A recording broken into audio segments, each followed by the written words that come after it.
Have you ever felt a deep stirring inside, like something greater is calling you, something beyond this world? What if I told you that the mysteries of heaven aren't just distant stories, but real revelations meant for you?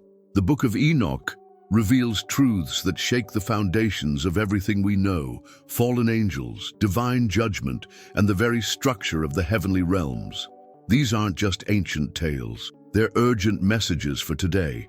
Right now, spiritual battles rage unseen, and the signs of the end times are unfolding. If you ignore them, you risk missing God's call to prepare your soul for what's coming. This video will open your eyes to the 10 heavens Enoch saw, the very realms where God's glory and judgment meet. You'll discover what it means to walk with God beyond the earth, to stand in the presence of divine authority, and to be transformed by holy power. Don't let this moment slip away. So many watch these revelations, but haven't subscribed yet. Don't be one of them. Hit that subscribe button right now, join a community hungry for divine truth, and tap the notification bell so you never miss the life-changing messages coming your way. Share this video with someone you care about, because this journey through the heavenly realms isn't just for you, it's for everyone longing for hope and clarity. Stay with me until the end, because the truths you'll hear could change the course of your eternal destiny. Are you ready to see the heavens like never before? Let's begin this journey together. Long before the floodwaters covered the earth and wiped away the corruption of men, there walked a man whose footsteps echoed with the rhythm of heaven. Enoch was not like the others. While the world around him chased after vanity and violence, he walked with God, literally. He wasn't a priest in a temple, nor did he wear robes of royalty. But his heart beat in sync with the divine, and his thoughts were drenched in holy fear and awe. It's no coincidence that the Book of Enoch tells us he pleased God so deeply that he didn't even taste death. That alone should make us pause. What kind of relationship with the Creator leads a man to bypass the grave? Enoch's story begins not with thunder or spectacle, but with quiet obedience and unwavering faith. Imagine living in a time when people mocked righteousness, when holiness was a foreign concept, and yet one man dared to live differently. He wasn't just moral, he was aligned. God saw something in him the world overlooked. And that's how it often goes, doesn't it? Divine calling isn't announced with fanfare, but revealed in the silence of consistent surrender. Enoch became a mirror of heaven in a world that had forgotten what holiness looked like. He became a vessel, an instrument through which God would speak, not only to his generation, but to generations far beyond. When God chooses someone, it's never random. There's always a reason. Enoch was chosen to witness the heavenly realms firsthand, not just visit, but truly see, to experience and testify to what no other mortal had seen before. This was no spiritual dream, no vague vision. This was an actual ascent into dimensions of existence layered with divine authority and spiritual mysteries.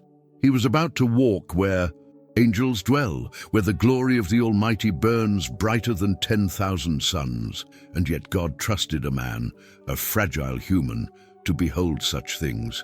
That trust says more about God's heart than we often realize. He wants to share his secrets, but only with those who've learned to listen. The selection of Enoch reminds us that divine favor isn't about status. It's about sensitivity to God's voice. You don't need a pulpit to hear from heaven. What you need is humility, consistency, and a heart tuned to eternity. Enoch's life teaches us that righteousness attracts revelation. And in times like ours, when noise fills the air and distraction pulls at every soul, maybe the greatest gift we can offer God is stillness. What if your faithfulness today is preparing you to encounter something eternal tomorrow? What if your obedience is unlocking access to things not even preached from the pulpits? Just like Enoch, you could be walking into your divine assignment without even realizing it. So when we think about spiritual legacy, when we ponder what it means to live a life that heaven acknowledges, look no further than Enoch. He's the prototype of intimacy with God. He didn't build cities, he didn't lead armies, but he walked with the Lord. And because of that, he was taken not by death, but by divine invitation. His name echoes through Scripture, appearing in Genesis 5:24, again in Hebrews 11:5, and even in Jude 1:14. The message is clear. When a person becomes a friend of God, heaven takes notice. And so begins Enoch's journey, not an ending, but the beginning of a revelation that stretches beyond time and space into the heavenly realms that await. It started as an ordinary day, but heaven had other plans. Two radiant beings appeared before Enoch, towering, blazing with a brilliance that words can barely capture. They weren't like men, nor even like the angels he'd heard stories about. These were messengers from the heavenly realms, sent with a divine assignment. Their presence shook the ground and silenced the air. But Enoch, though trembling, didn't flee. Something deep within him recognized them, not by sight, but by spirit. He was ready, even if he didn't yet understand what for. The message was simple, yet staggering. You must ascend. God had chosen Enoch not just to receive visions, but to enter the unseen. And before his journey began, he did something remarkable. He gathered his sons and spoke words of wisdom, calling them to walk in reverence before the Lord. He reminded them of divine judgment, of the fallen angels whose rebellion had brought chaos, and of the path of righteousness that still led to life. Like a father preparing his household before embarking on a holy mission, Enoch passed down a legacy, not of wealth, but of worship. His obedience was immediate, no delay, no bargaining. When God called, he rose, and the journey toward the heavens began, not as an escape, but as a divine appointment written in the very pages of the book of Enoch. Enoch's feet no longer touched the earth. Carried by the angels through a realm unseen by mortal eyes, he arrived at the threshold of the first heaven. There before him stood colossal gates, shimmering, alive with the breath of creation. As they opened, Enoch beheld the divine storehouses, chambers filled with snow, winds, stars, dew, and rain, all perfectly ordered. Nothing was random. Every element had its season, every particle its command. In this realm, he realized that nature wasn't chaotic, it was commanded. The movements of clouds, the birth of seasons, even the rhythm of day and night were orchestrated by heavenly beings assigned to their care. These weren't just meteorological wonders, they were reflections of divine intention. The heavenly realms functioned like a perfect symphony, each note conducted by the will of God. And as Enoch stood there in awe, the truth became clear. What we call nature is sacred in origin, maintained by an unseen hand. The book of Enoch hints that even the simplest rainstorm is the result of angelic obedience. The first heaven wasn't merely beautiful, it was purposeful. And this was just the beginning. As Enoch was lifted into the second heaven, the air grew dense and a heavy silence wrapped around him.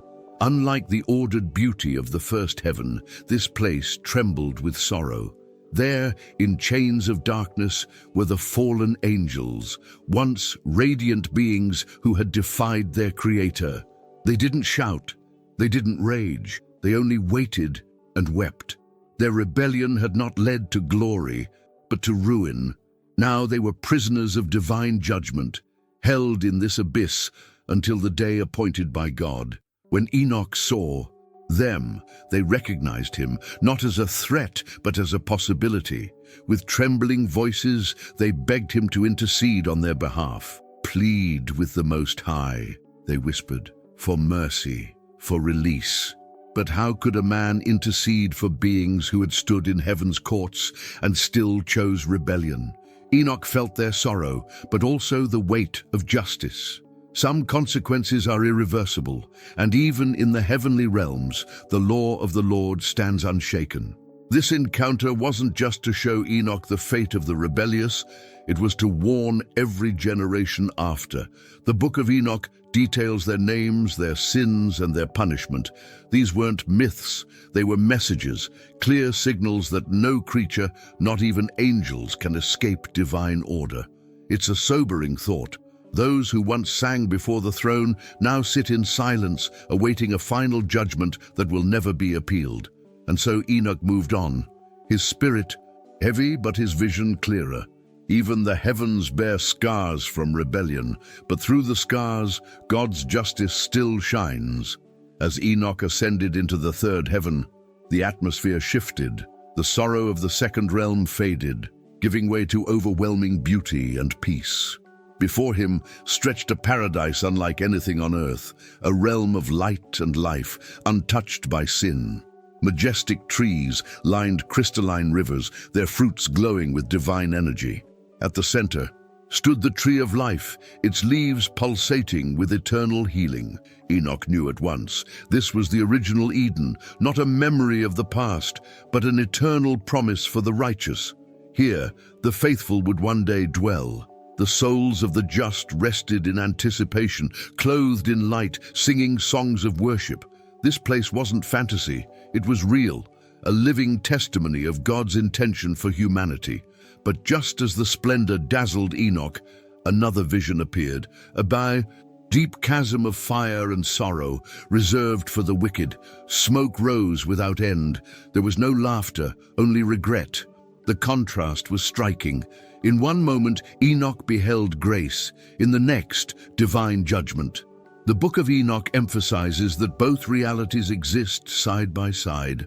Reward and punishment, joy and torment. God's justice is balanced, never impulsive.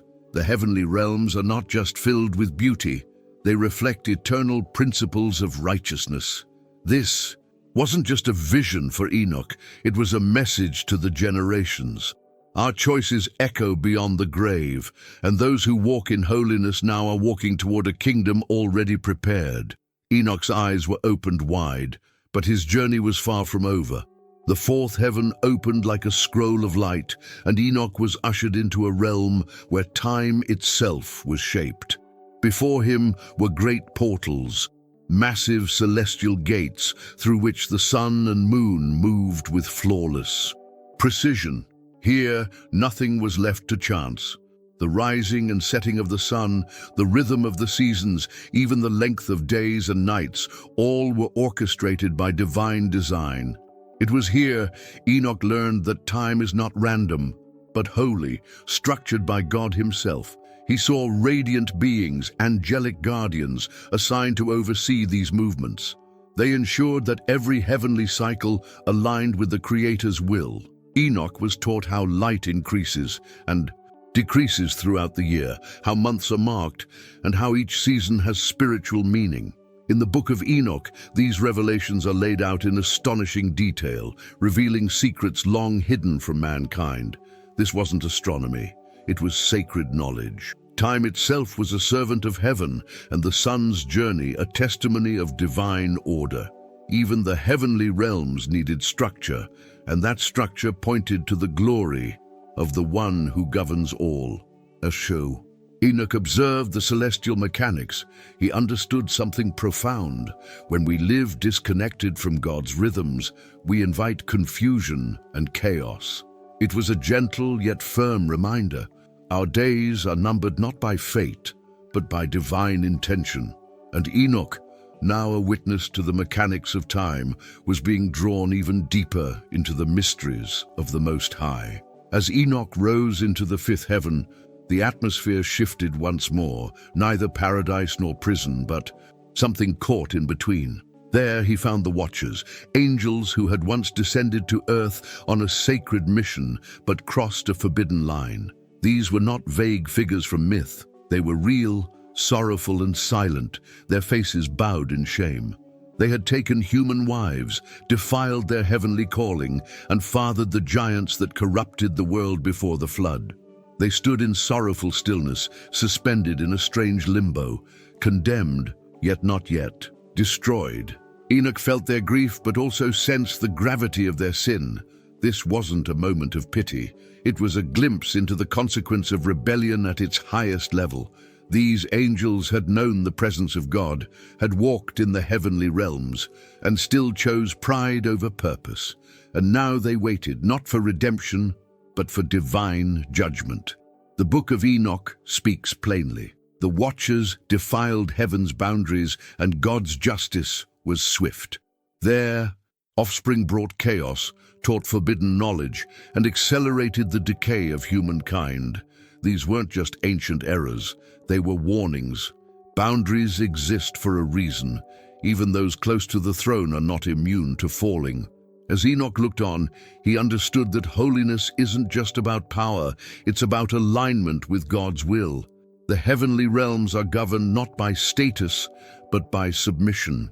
And those who lose sight of that truth fall, no matter how high they once stood. In the sixth heaven, Enoch encountered not sorrow nor rebellion, but a stunning harmony.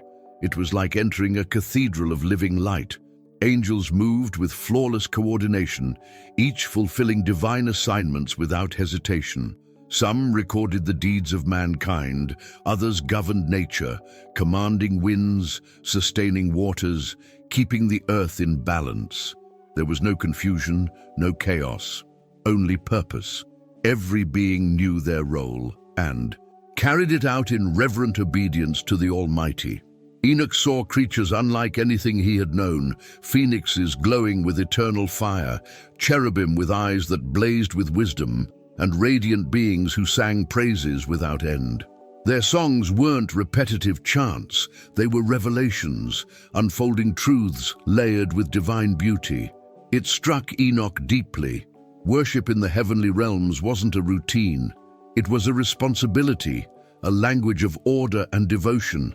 The Book of Enoch paints this realm as the operational center of creation.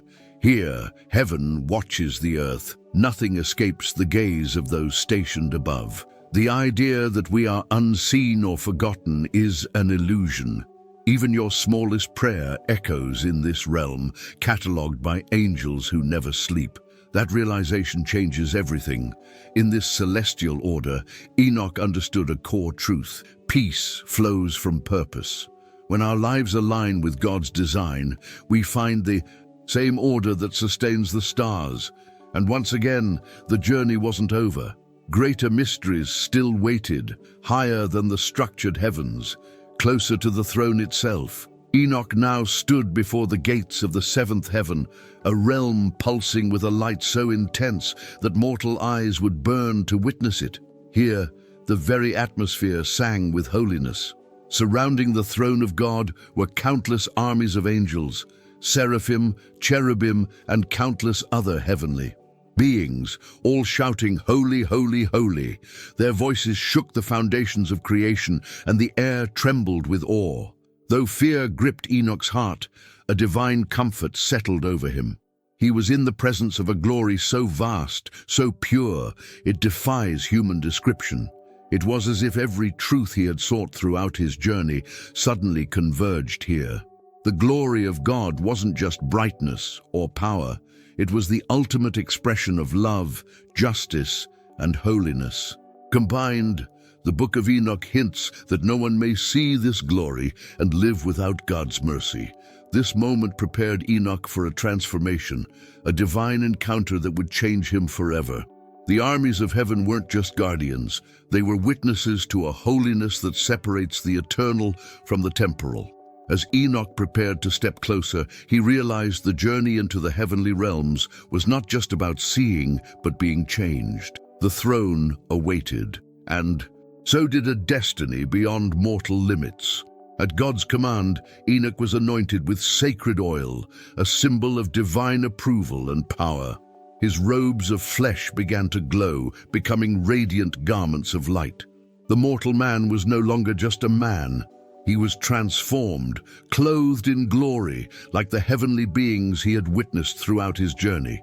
His body, once fragile, now reflected the eternal nature of the divine realms. This transformation wasn't merely physical, it was spiritual and eternal. Enoch was given authority to stand in God's presence, immortal and unbound by earthly limitations. He became a living testament to the power of divine judgment and grace intertwined. As the Book of Enoch reveals, such a change is reserved only for those whom God chooses to reveal his mysteries. For us, Enoch's transformation offers a glimpse of what's possible when a life is fully surrendered. It's a call to embrace holiness, to seek God's presence, not from a distance but face to face. If Enoch could be changed, so can we. Though perhaps in different ways, the same Spirit can work in us to bring renewal, purpose, and glory. Enoch's story reminds us, God's invitation to walk in the heavenly realms is not a myth, but a promise. And with faith, our lives too can reflect his eternal light. In the quiet of the sixth heaven, the archangel Pravwil appeared to Enoch with scrolls and tablets, symbols of divine wisdom. He began to teach Enoch the secrets of creation, the laws governing souls, the cycles of time, and the invisible forces that shape the universe. With divine instruction, Enoch wrote 366 books, each filled with knowledge that no man had ever known. These writings weren't just stories, they were revelations, a spiritual archive of the heavenly realms. Enoch's role as scribe wasn't simply about recording facts, it was a sacred duty to preserve truth against the tides of ignorance and rebellion. The Book of Enoch stands as a testament to this mission, a reminder that knowledge rooted in God's wisdom has power beyond understanding. It invites us to consider our own spiritual legacy. What truths are we preserving? What wisdom are we passing down? In a world drowning in misinformation and fleeting trends, Enoch's dedication calls us back to divine truth. His writings illuminate the pathway through darkness, connecting heaven and earth, and they teach that spiritual insight requires humility, obedience, and a willingness to serve as vessels of God's light. As Enoch finishes his great work, the weight of his mission settles on us too. The heavenly realms are not distant, they are intertwined with our own journey, and the call to live with divine purpose has never been clearer. Enoch's journey through the heavenly realms was not just a vision of the past or a glimpse of distant mysteries, it was a warning and a call for his generation and ours. The signs he witnessed in the heavens echo through time, signaling that the hour of divine judgment draws near. The Book of Enoch is clear. When the heavenly realms stir, the earth must respond. It's a reminder that the spiritual world is not separate from our lives. It's intertwined with every decision we make. The church today faces a similar call. Just as Enoch urged his sons to remain faithful, we too are summoned to live with urgency and commitment. Prayer, repentance, and readiness aren't just religious acts. They're lifelines in a world clouded by darkness and deception. Jesus said in Matthew 24:42, "Therefore keep watch, because you do not know on what day your Lord will come." Enoch's experience reminds us that watching is more than waiting. It's active faith. This final chapter isn't an ending but an invitation. It challenges us to examine our hearts and align ourselves with God's will. The heavenly realms are watching, and so is the one on the throne. The time to prepare is now, not tomorrow, not when it's convenient. The divine judgment seen by Enoch is coming, and we must be ready to stand firm. So, friend, will you heed this call? Will you walk in the light of holiness, knowing that the heavens themselves bear witness to your faith? The journey through the 10 heavens ends, but the walk of faith continues, stronger, wiser, and more alive than ever. So what do you think about the incredible journey through the 10 heavens of Enoch? Have you ever sensed a calling to step beyond the ordinary and walk closer with God? I'd love to hear your thoughts and experiences. Drop a comment below and let's start a conversation that can inspire and strengthen us all. Your story might be exactly what someone else needs to hear today. If this video stirred something deep in your spirit, don't hesitate. Hit that subscribe button and ring the notification bell right now. Why? because powerful revelations like these are just the beginning, and you deserve to be equipped with the truth that transforms lives. Stay connected, stay vigilant, and be part of a community that's ready to awaken to the spiritual realities shaping our world. Before you leave, don't miss the next video popping up on your screen. It's packed with even more eye-opening truths about the heavenly realms. Click it, dive in, and let your faith soar higher than ever. Remember, your journey of transformation is just getting started. Walk boldly in the light, friend.